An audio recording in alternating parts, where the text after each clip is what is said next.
ఆయనకి ముందు అసలు గుగ్గుల అన్న పేరు కలపలేదు. కలయనాయనారు ఆయన పేరు. అమృతఘటేశ్వరుడు ఉన్న క్షేత్రంలో పుట్టారు ఆయన. ఆయన పేరు కలయ. అందుకని ఈయన పేరు కూడా కలయ అని పిలుస్తూ ఉండేవారు. ఈ కలయనాయనారికి ఒక లక్షణం ఉండేది. ఆయన చేసే పూజ ఏమిటో తెలుసా అండి?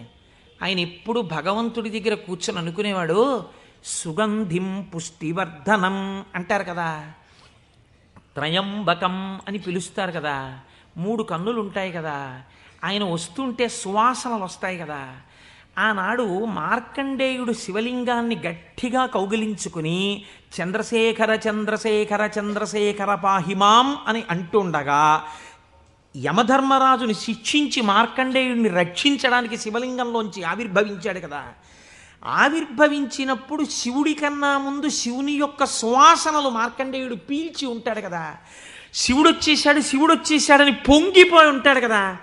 ఎంతకీ రానిటువంటి రైలు వచ్చేస్తోందని అనౌన్స్ చేసినప్పుడు ఎంత ఆనందం పొందేస్తామో, ముందు అనౌన్స్మెంటు, తర్వాత రైలు ఇంజను కనపడగానే పొంగిపోయినట్టు సుగంధిం, ఆ సువాసనలు వస్తుంటే ఎంత పొంగిపోయి ఉంటాడు కదా మార్కండేయుడు. నా పూనిక ఫలించింది, వచ్చేసాడు పరమాత్మ, అదిగో శంకరుడు, అదిగో సుగంధిం, సువాసనలు వచ్చాయి అని ఆ చంద్రశేఖర చంద్రశేఖర అన్నది ఒక్కసారి ఆపేసి ఏడి శివుడిని ఆ సువాసనల వంకి ఇలా చూస్తూ నిలబడిపోయి ఉంటాడు కదా. కాబట్టి శివుడి యొక్క సువాసన అలా ఉంటుంది కదా అని పొంగిపోతూ నేను అలాంటి వాసన పీలుద్దామని, ఆయన మహాైశ్వర్యవంతుడు కలయనాయనార్. రోజు ఇంత గుగ్గిలం పట్టుకొచ్చి ఆ గుగ్గిలం వెలిగించి గుగ్గిలం ధూపం వేసేవాడు. ఆ ధూపం అంతా పూజ గదంతా నిండిపోతే అందులో కూర్చుని మార్కండేయుడు ఇలాగే వాసన పీల్చి ఉంటాడు. ఆనాడు అర్జునుడు గబగబా వెళ్ళి తన గాంధీవం ఎత్తి కొడుతున్నప్పుడు శివుడి దగ్గరికి వెళ్ళినప్పుడు వాసనలు ఇలాగే వచ్చి ఉంటాయి అని ఆ వాసనలు పీలుస్తూ కళ్ళు మూసేసుకుని ఇవే శంకరుడి శరీరంలోంచి వస్తున్న వాసనలు, ఇక్కడే శివుడున్నాడని రోమాంచితం అయిపోయి పరవశించిపోతూ సమాధి స్థితిలోకి వెళ్ళిపోయి ఉండిపోతుండేవాడు ఆయన. మీరు చూడండి, భగవంతుణ్ణి పట్టుకోవాలనుకున్నవాడు, ఏమంటే మాకు పూజ కుదరట్లేదండి, మాకు ఈ స్తోత్రం రావట్లేదండి అంటాం మనం. మన బతుకంతా ఎక్కడ ఆగిపోతుందంటే దీపంలో 2 ఒత్తులు వేయాలా, 1 ఒత్తి వేయాలా. నిజంగా తరించిపోయిన వాళ్ళు తరించిపోవడానికి ఎన్ని మార్గాలు వెతుక్కున్నారో చూడండి. ఆయన సువాసనలు పీలుస్తూ రమించిపోయాడు.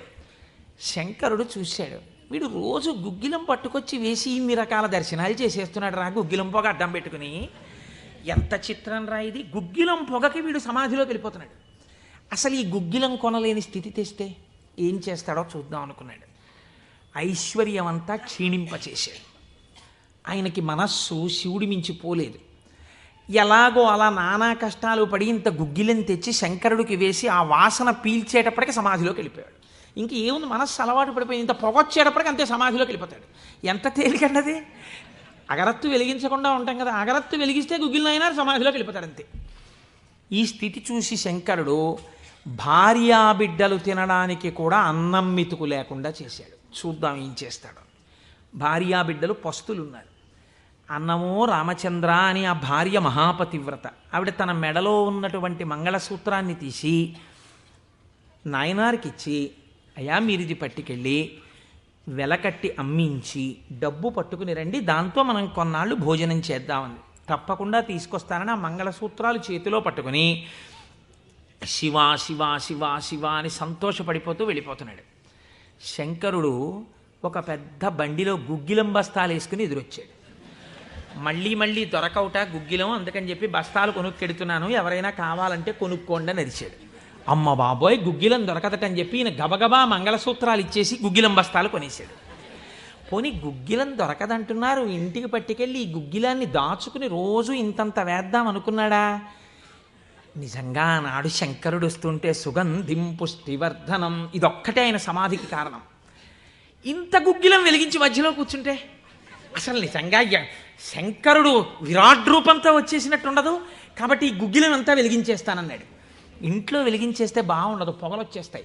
ఓ గుళ్ళోకి పట్టుకెళ్ళి వెలిగించేస్తే బాగుంటుందని ఈ గుగ్గిలం అంతా వేసుకుని ఓ గుడికి పట్టుకెళ్ళి ఈ గుగ్గిలం అంతా వెలిగించేసి దాని మధ్యలో కూర్చొని సమాధిని పొందేసి కడుపులో ప్రేగులు నకనకలాడిపోతున్నాయి, తెలియదు, ఆకలి తెలియదు, శరీరం నీరస పడిపోయింది, శరీరం అంతా నొప్పులు పెట్టేస్తోంది, తెలియదు, ఇంట్లో భార్య బిడ్డలు శోషించి పడిపోయే స్థితి వచ్చింది, తెలియదు. ఆ పొగ మధ్యలో సమాధి స్థితిని పొందాడు.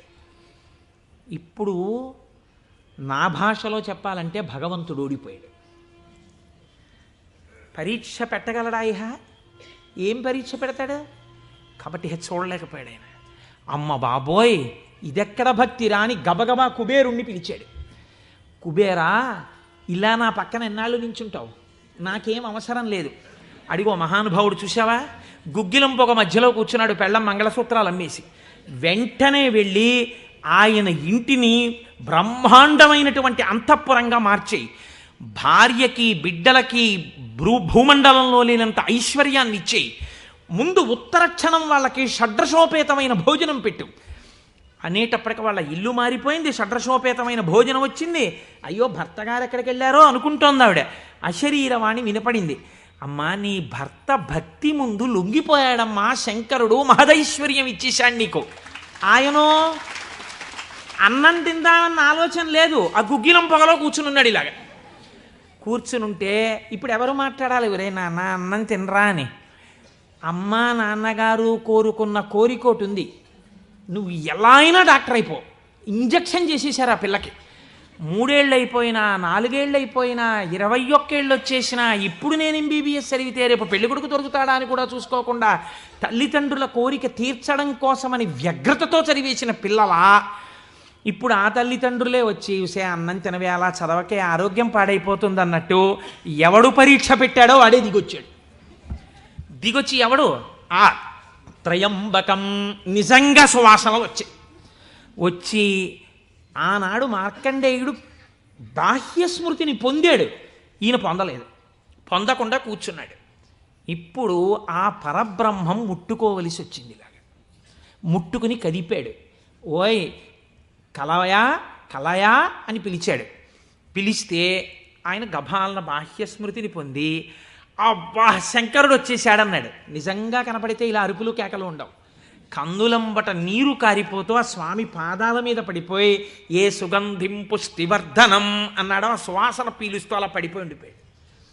శంకరుడు భుజాలు పట్టుకుని లేపి, ఒరే నాన్న, నువ్వు ఇంటికి వెళ్ళి ఇంత అన్నం తినరా, నా కడుపు నిండుతుంది, తొందరగా బయలుదేరరా నాయన, ఇక్కడ ఎన్ని నైవేద్యాలు పెట్టినా నాకు వంట పట్టట్లేదురా, నువ్వు ఇలా పడిపోతే తొందరగా వెళ్ళరా బాబు, నీకు ఎక్కడ లేని ఐశ్వర్యం ఇచ్చేశాను, కావలసినంత గుగ్గిలం వేసే, ముందు వెళ్ళి అన్నం తినన్నాడు.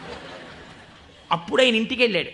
ఇంటికి వెళ్ళి షడ్రశోపేతమైనటువంటి భోజనాన్ని నాయనార్ స్వీకరించాడు. దీన్ని గుగ్గిల నాయనార్ అంటారు పెరియ పురాణంలో. ఎందుకంటే శివపురాణం చెప్పుకుంటూ నాయనార్ల చరిత్రని అనుసంధానం చేసి ఉత్తరాయణ పుణ్యకాలంలో నాయనార్ల గురించి వింటే పార్వతీ సహితుడైనటువంటి ఆ పరమశివుడు పొంగిపోయి పరవశించిపోతాడు. అందుకే లౌకికమైన ఉదాహరణలు మానేసి అవసరమైన చోట నాయనార్ల చరిత్రలే కలిపేద్దాం. ఇలా 63 మంది నాయనార్ల గురించి నేను చెప్పగలిగితే నా జన్మధన్యం అయిపోతుంది అని ఒక నాయనార్ని కలిపాను ఇవాళ. కనుక ఒకనాడు ఒక విచిత్రం జరిగింది. భక్తి అంటే ఎంత చిత్రంగా ఉంటుందో చూడండి. ఈ గుగ్గిల నాయనార్ జీవితంలోనే ఆ పక్కనే ఉన్నటువంటి